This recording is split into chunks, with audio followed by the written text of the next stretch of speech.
How to download Python? Download Python.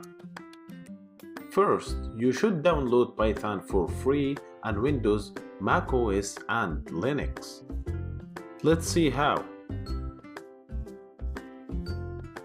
First, go to google.com and type Python. Then press enter. And then choose the first one.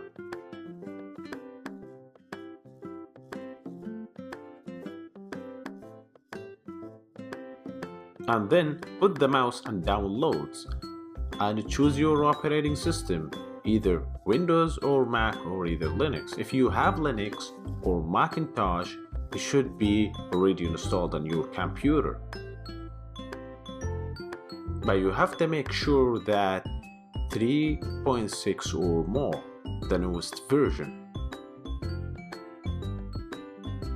After downloading, install it on your computer.